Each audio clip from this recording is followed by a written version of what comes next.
Ini duri, Bu. Aku terpaksa, boleh tidak boleh, aku selalu kerja. Bagaimana aku cari uangnya?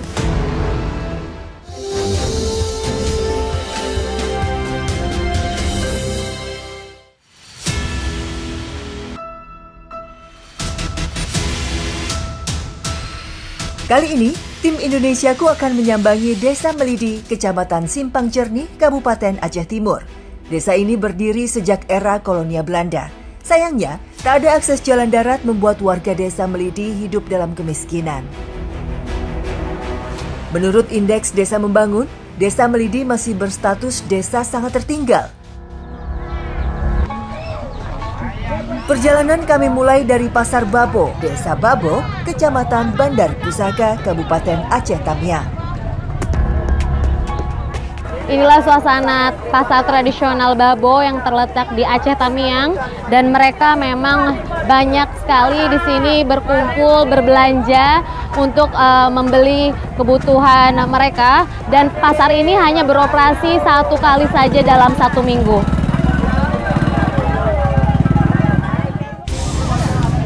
Pasar ini digunakan warga sebagai tempat transaksi jual beli hasil bumi dengan 3 kecamatan.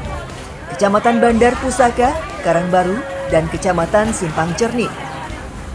Berbagai sayuran, ikan, daging, dan hasil bumi dijual di sini.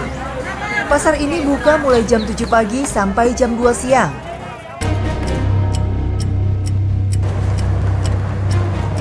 Nah, memang mereka di sini belanja itu banyak sekali, bisa dilihat ini 1 mobil penuh dan ada yang masih belum diangkut ya, Bu ya. Letak sungai yang cukup jauh, seusai belanja biasanya barang belanjaan akan diantar secara gratis oleh pemilik toko ke sungai, di mana perahu bot menunggu. Akhirnya sudah sampai di tepi sungai, dan inilah pelabuhan Babo. Warga dari 8 pedesaan menggantungkan hidupnya dengan mengakses pelabuhan ini.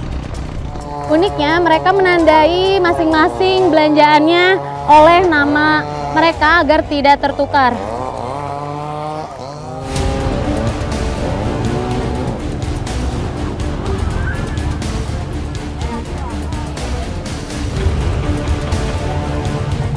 Belum adanya akses jalan darat membuat warga 8 desa menggunakan jalur sungai sebagai sarana untuk keluar dan masuk desa.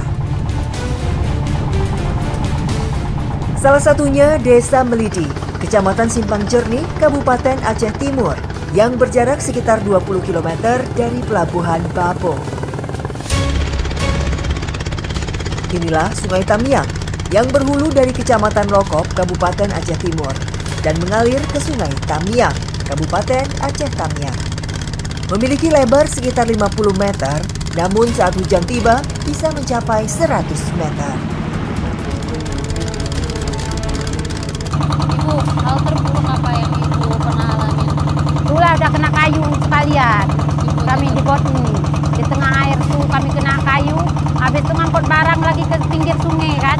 Kalau nggak kami angkut barang pun kan sebagian ada kami rugi, ada basah rokok, ada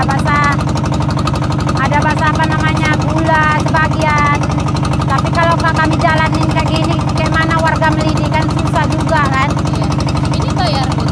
Bayar. Harga berapa, Bu? Kadang-kadang 100 limpul transport pulang balik kan, kadang-kadang 160, kayak gitulah. Harapan Ibu apa, Bu?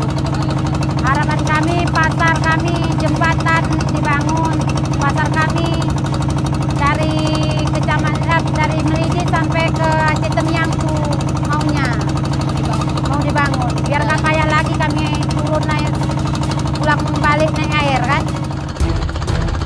Ongkos perahu bot dari Desa Babo menuju Desa Melidi dipatok hingga Rp150.000 per orang pulang pergi. Namun, dalam keadaan darurat, warga terpaksa sewa perahu bot dengan ongkos hingga Rp700.000 sekali jalan. Ini kondisi perahunya sedang kandas dan juga sedang bermasalah dengan mesinnya. Nggak apa-apa, Bu.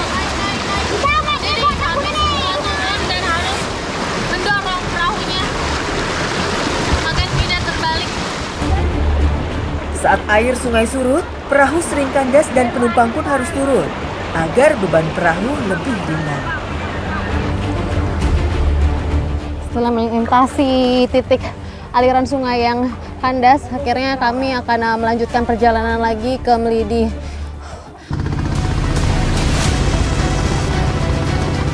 Nah, di belakang saya ini adalah kawasan Batu Katak yang seringkali memang ketika arusnya deras banyak memakan korban, dan perahu yang melintasi ketika arusnya deras itu bakal tenggelam karena memang terbawa derasnya arusnya sungai. Menurut informasi warga, pernah terjadi peristiwa naas. Tahun 2010, perahu bot yang ditumpangi warga terbalik dan menelan korban jiwa. 4 orang meninggal dan 2 selamat. Terakhir tahun 2022, peristiwa itu terulang kembali. Namun semua korban selamat.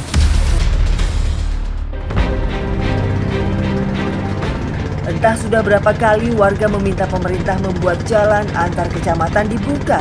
Namun hingga kini tak kunjung ada jawaban. Akhirnya setelah menempuh perjalanan kurang lebih 3 jam, sampailah saya di Desa Melidi dengan perjalanan tadi cukup sulit dan ekstrim. Ada beberapa titik aliran sungai yang memang berbahaya dan hampir juga saya terbawa arus sungai.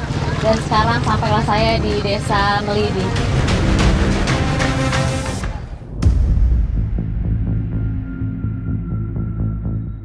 Inilah Desa Melidi, berada di sebelah selatan kota kecamatan Simpang Cernih.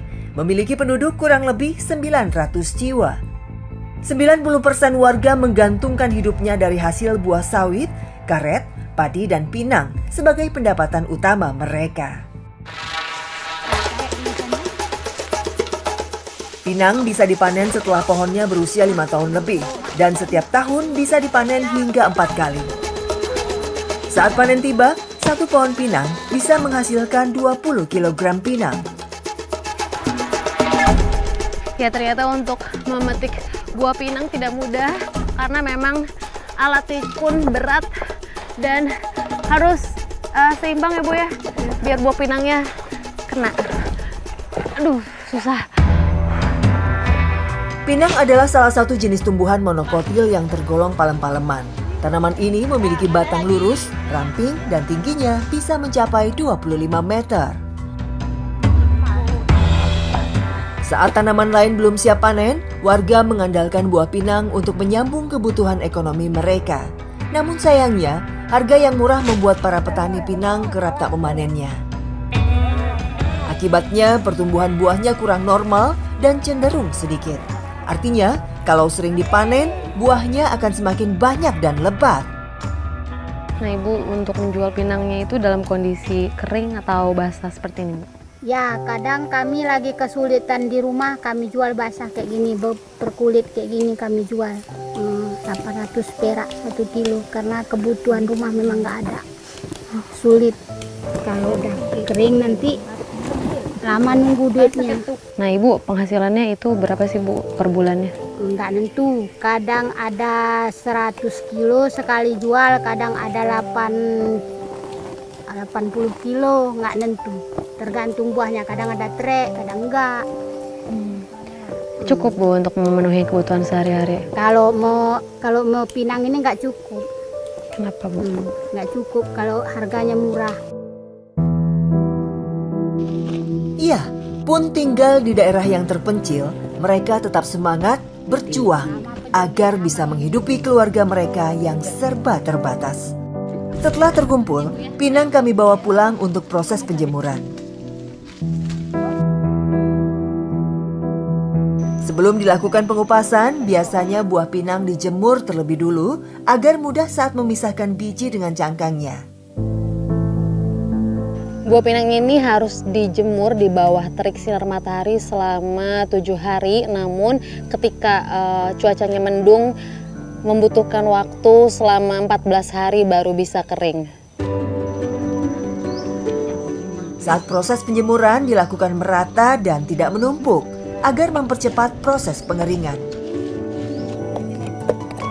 Setelah Setelah kering, buah pinang kemudian dibelah. Di tangan terampil, buah pinang dengan mudah dibelah menjadi dua. Selama turun-temurun, masyarakat Indonesia hanya memanfaatkan buah pinang sebagai ramuan yang dimakan bersama sirih. Padahal, dari hasil penelitian, jika biji pinang diolah menjadi produk pangan, bisa mengatasi berbagai jenis penyakit. Meskipun banyak manfaat, petani pun juga sangat kesulitan untuk menjual hasil pinang mereka.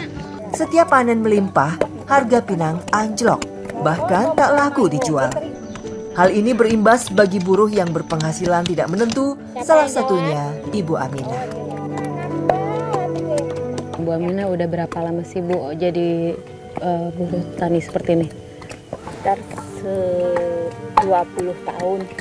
20 tahun? Iya. Nah Bu, boleh diceritain Bu, kesulitannya apa aja sih Bu selama yang Ibu rasain itu apa?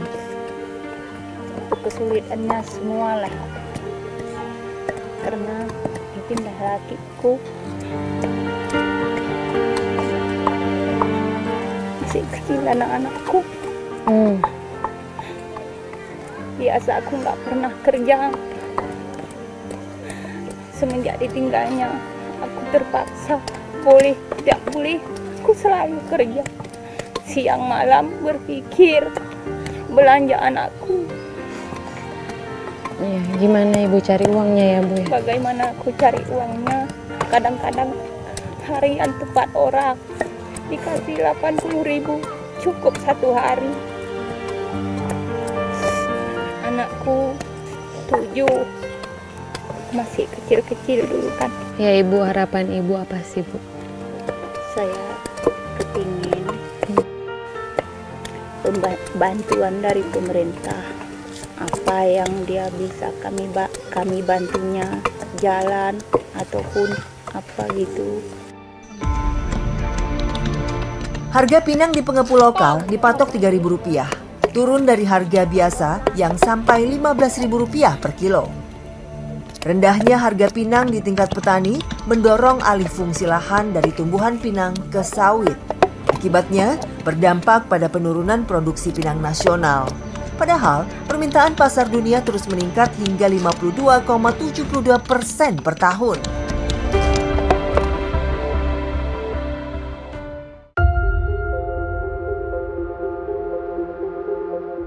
Pagi ini, saya bersama anak sekolah menuju SMP Negeri 2 Simpang Jernih yang berlokasi di Dusun Jati, Desa Melidi, Kecamatan Simpang Jernih, Kabupaten Aceh Timur. Berangkat jam 6.30 pagi, kami berjalan bersama anak-anak sekolah lain. Tak hanya perekonomian saja, anak sekolah pun turut sulit untuk mencapai sekolah. Ya, naik perahu menjadi satu-satunya alat penghubung menuju sekolah yang paling dekat. Di sebelah kiri saya melihat ada bangunan pondasi. Ini tadinya harusnya menjadi sebuah jembatan, namun terbengkalai, masih seperti ini bentuknya. Pertengahan tahun 2014, pondasi jembatan gantung dibuat. Nyatanya, hingga saat ini belum dilanjutkan kembali. Padahal menurut informasi warga, dana 2 miliar sudah dikeluarkan.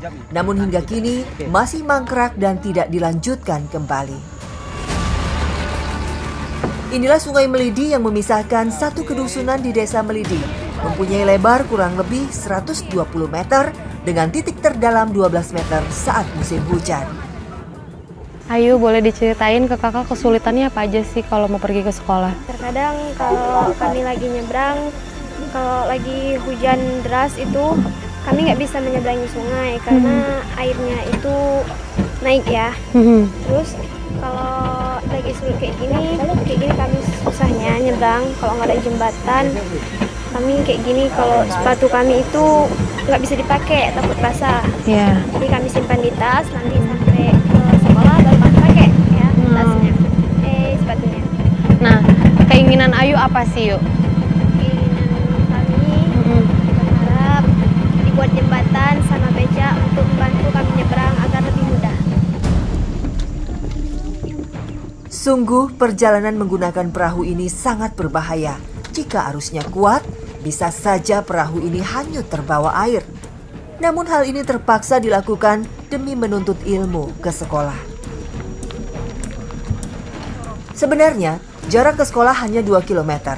Namun karena harus menyeberangi sungai, perjalanan terasa lama. Akhirnya, setelah menempuh perjalanan kurang lebih 30 menit, kami sampai di sekolah SMP Negeri 2 Simpang Cernih. Jembatan yang kokoh menjadi harapan para siswa agar mereka bisa menuntut ilmu dengan perasaan aman dan nyaman. Kendalanya dan kesulitannya itu apa aja sih, Bu? Boleh diceritain, Bu? Anak itu kan susah, Bu, untuk menyeberang. Apalagi waktu banjir, hujan, kita guru aja menunggu sampai berjam di sini. Ini anak udah nyampe apa belum? Apa mereka selamat apa enggak di perjalanan? Kan sayang, Bu. Kita mikir, mereka nyeberang aja kita mikir, udah nyampe nggak ke tujuan? Apa udah ini kan? Maksudnya kita takut, Pak. Prihatin kita sama anak-anak nih. Betul loh, Bu. Anak yang dari sini aja 6 tahun berjalan kaki menyeberang getek ke seberang sana, Bu, ke SD. Apalagi anak SMP 3 tahun, bayangkan Ibu, hanya mengandalkan getek, tidak ada penyeberangan jalan jembatan. Kalau ada jembatan mereka bisa pakai sepeda, bisa diantar orang tua, ini hanya sekedar perahu, Bu. Apabila banjir, Bu, kami memang khawatir, Bu. Anak ini apa udah nyampe apa belum? Kami yang di sini aja khawatir, apalagi orang tuanya yang menunggu, Bu. Memang kami harap untuk pemerintah supaya bangunan itu cepat terjadi. Maksudnya jangan sampai ke depan seperti ini lagi. Maksudnya biar cepatlah prosesnya. Kami mohon sama Bapak pemerintah supaya bangunan ini cepat dilaksanakan. Sayang anak-anak kami, Pak, yang 6 tahun hanya berjalan dan pakai getek, susah, Pak. Dan anak SMP juga seperti itu. Kalau ada jembatan, Pak, mungkin bisa naik sepeda, apalagi naik kereta, Pak. Ya, memang tidak gampang karena memang ini duri-durinya nancep ke kepala saya.